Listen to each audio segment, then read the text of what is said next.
जटाटवी गलज्जल प्रवाह पावितत्सले गलेवलम्ब्य लम्बिताम्बुजङ्गतुङ्गमालिकां डमड्डमड्डमड्डमनिनादवड्डमर्वयं चकार चण्डताण्डवं तनोतु नः शिवा शिवं जटाकटाः सम्भ्रमा भ्रमान्यलिम्प निर्झरे विलोलवीचि वल्लरे विराजमानमूर्धनि धगन्धगन्धगज्ज्वलल्ललाटपट्टपावके किशोरचन्द्रशेखरे रतिः प्रतिक्षणं मम जटाटवी गलज्जल प्रवाह पावितत्सले गलेवलम्ब्य लम्बिताम्बुजङ्गतुङ्गमालिकाम्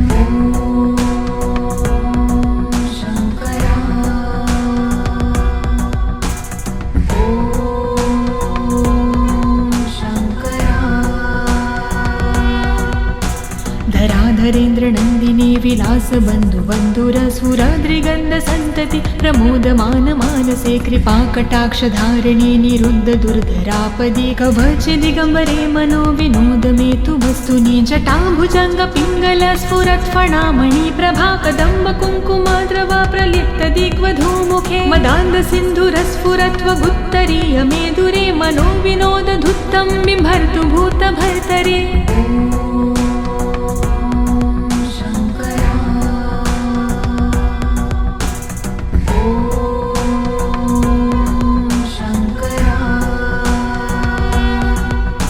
सहस्रलोचन प्रभृत्य शेषलेख शेखर प्रसून धूलिधोरणि विधूसराङ्घ्रिपीठ भुजङ्गराजमालया निबद्ध जाटजूटकः श्रिये चिराय जायता चकोरबन्धुशेखर ललाट चत्वरज्वल धनञ्जय स्फुरिगभानिपीत पञ्चसायकं निमन्निलिम्बनायम सुधामयूखलेखया विराजमान शेखरं महाकपालि सम्पदे शिरोजलायमस्तु नः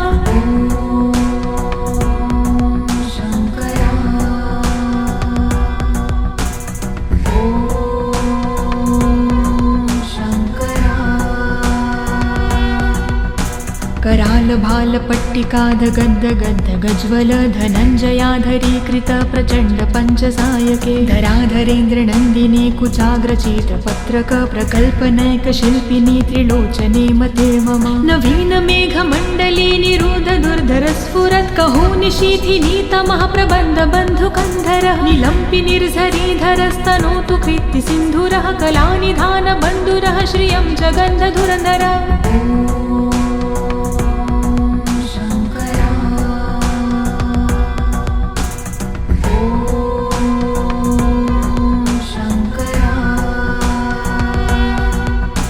प्रफुल्ल नील पंकज प्रपंच काली मच्छटा विडम्बिकण्ठ कन्धरारुचि प्रबन्ध कन्धरं स्मरच्छिदं पुरच्छिदं भवच्छिदं मखज्जिदं गजच्छिदान्धकच्छिदं तमन्तकच्छिदं भजे अगर्व सर्वमङ्गला कलाकदम्ब मञ्जिरी रसप्रवाह माधुरी विजृम्भणा मधुव्रत स्मरान्तकं पुरातकं भावन्तकं मखातकं गजान्तकान्धकान्तकं तमन्तकान्तकं भजे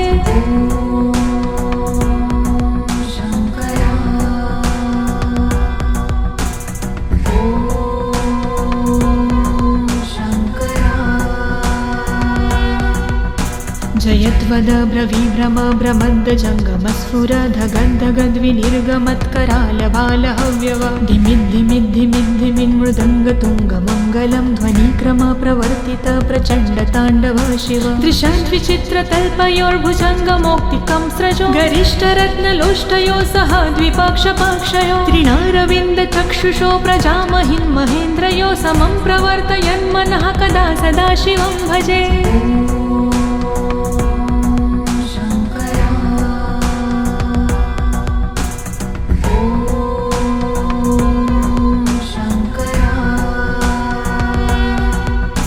कदा निलिम्प निर्झरी निकूजकोटरे वसन् विमुक्त दुर्मती सदा शिरः समञ्जली वहन् विमुक्तलोललोचनो ललामभाललग्नकः शिवेति मन्त्रमुच्चरन् कदा सुखी भवाम्यहं निलिम्पनाथ नागरी कदम्बमौलमल्लिका निगुम्ब निर्भरक्षणं धूष्णिका मनोहरः तनोतु नो मनोमुदं विनोदिनी महानिशं परिश्रया परं पदं तदङ्गजद्विषाचयः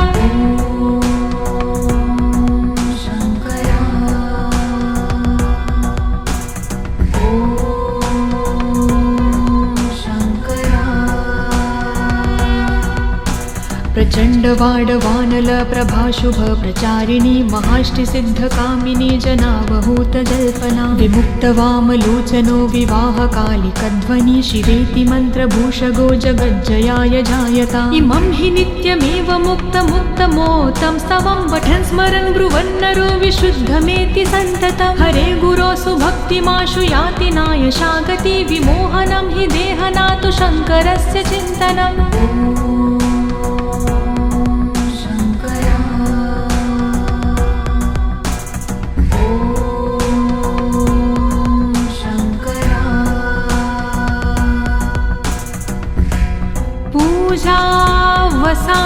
पूजावसानसमये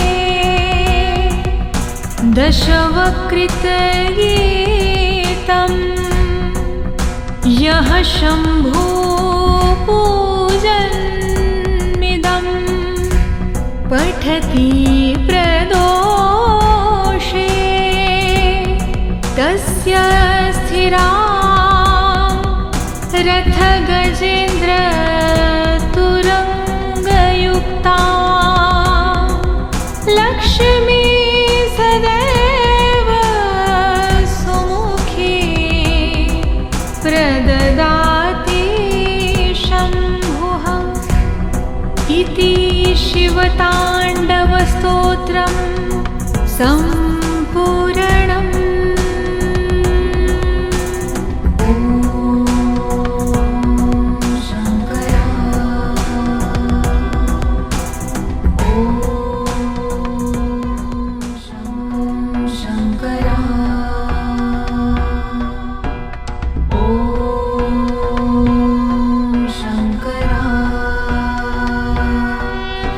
जटाटवीगलज्जल प्रवाह पावितत्सले गलेवलम्ब्य लम्बिताम्बुजङ्गतुङ्गमालिकां डमड्डमड्डमड्डमनिनादवड्डमर्वयं चकार चण्डताण्डवं तनोतु नः शिवा शिवम् जटाकटाः सम्भ्रमा भ्रमान्यलिम्प निर्झरि विलोलवीचि वल्लरे विराजमानमूर्धनि धगद्गगद्ध गज्ज्वलल्ललाटपट्टपावके किशोरचन्द्रशेखरे रतिः प्रतिक्षणममम जटाटवीगलज्जल प्रवाह पावितत्सले गलेवलम्ब्य लम्बिताम्बुजङ्गतुङ्गमालिकाम्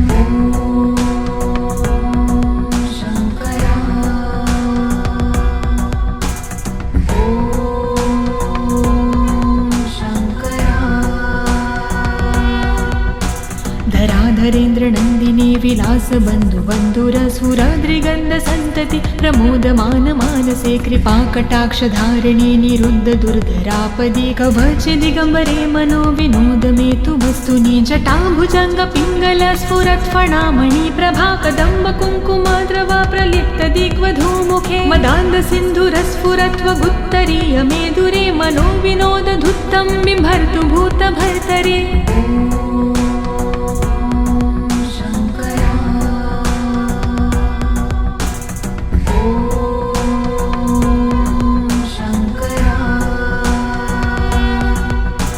सहस्रलोचन प्रभृत्य शेषलेख शेखर प्रसून धूलिधोरणि विधूसराङ्घ्रिपीठ भुजङ्गराजमालया निबद्ध जाटजूटकः श्रिये चिराय जायता चकोरबन्धुशेखर ललाट चत्वरज्वल धनञ्जय स्फुरिगभानिपीत पञ्चसायकं निमन्निलिम्बनायम सुधामयूखलेखया विराजमान शेखरं महाकपालि सम्पदे शिरोजलायमस्तु नः।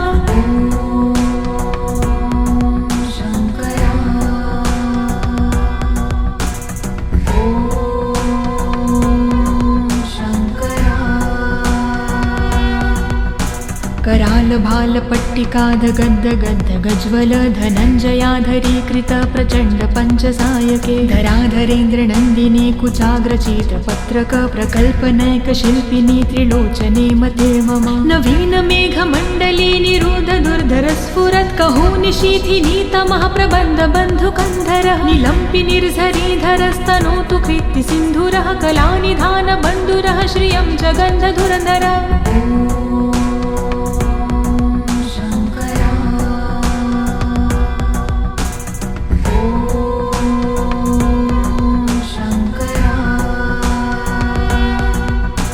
प्रफुल्लनीलपङ्कज प्रपञ्चकाली मच्छटा विडम्बिकण्ठकन्धरारुचि प्रबन्धकन्धरं स्मरच्छिदं पुरच्छिदं भवच्छिदं मखज्जिदं गजच्छिदान्धकच्छिदं तमन्तकच्छिदं भजे अगर्व सर्वमङ्गला कलाकदम्ब मञ्जिरी रसप्रवाह माधुरी विजृम्भणा मधुव्रतं स्मरान्तकं पुरातकं भावन्तकं मखातकं गजान्तकान्धकान्तकं तमन्तकान्तकं भजे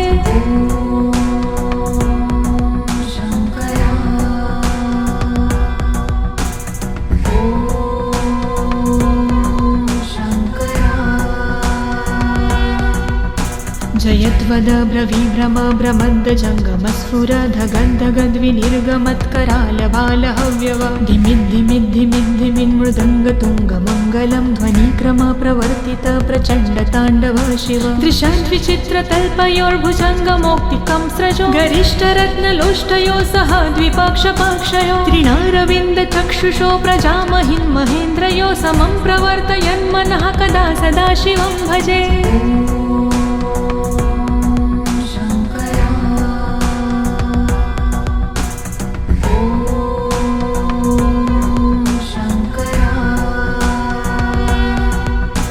कदा निलिम्पनिर्झरी निकूजकोटरे वसन् विमुक्तदुर्मती सदा शिरसमञ्जली वहन् विमुक्तलोललोचनो ललामभाललग्नकः शिवेति मन्त्रमुच्चरन् कदा सुखी भवाम्यहं निलिम्पनाथ नागरी कदम्बमौलमल्लिका निगुम्बनिर्भरक्षलं धूष्णिका मनोहरः तनोतु नो मनोमुदं विनोदिनी महानिशं परिश्रया परं पदं तदङ्गजद्विषाचयः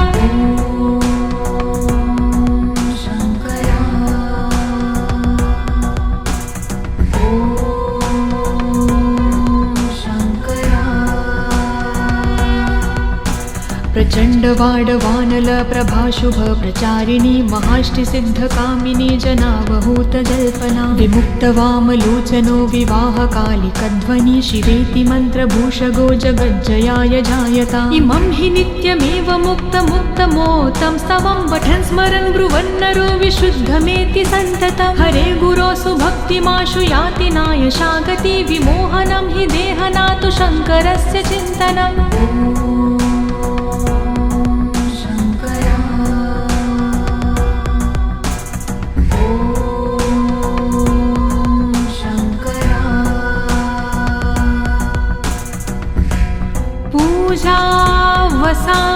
पूजावसानसमये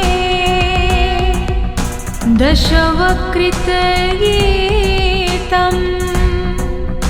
यः